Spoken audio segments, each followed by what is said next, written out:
کہنے لگے ولدعالین کے بعد آمین نہیں کہنا چاہیے. میرے پاس لوگ مسائل پوچھنے آتے ہیں. اب تو مجھے بہت ساری باتوں میں غصہ آ جاتا ہے.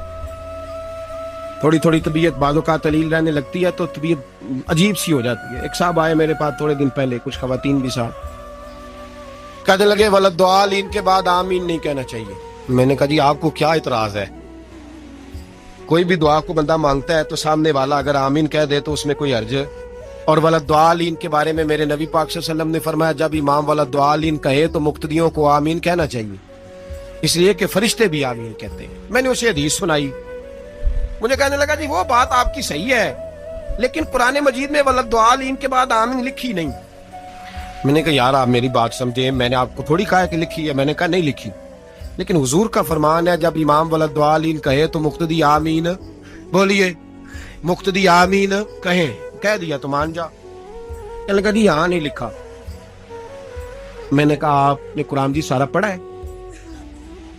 کہتا نہیں, سورت فاتحہ پڑھی ہے.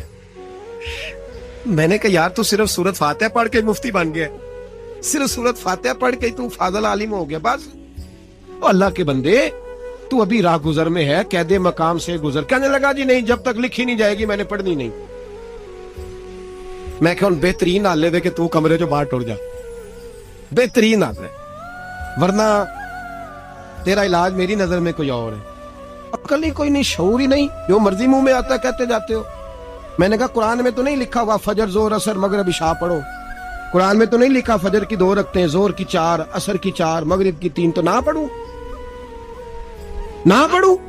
او خدا کے بندے, نبی پاک صلی اللہ تعالی علیہ وسلم کی شان یہ ہے کہ رب فرماتا ہے میں نے تمہیں رستہ بتا دیا ہے, رستہ بتا دیا. اطیعوا اللہ واطیعوا الرسول, جو قرآن میں اللہ کہے وہ بھی مانو, اور باقی وہ مدینے میں میرا محبوب بیٹھا ہوا ہے, جیسے جیسے وہ کہتا جائے ویسے ویسے کرتے جاؤ.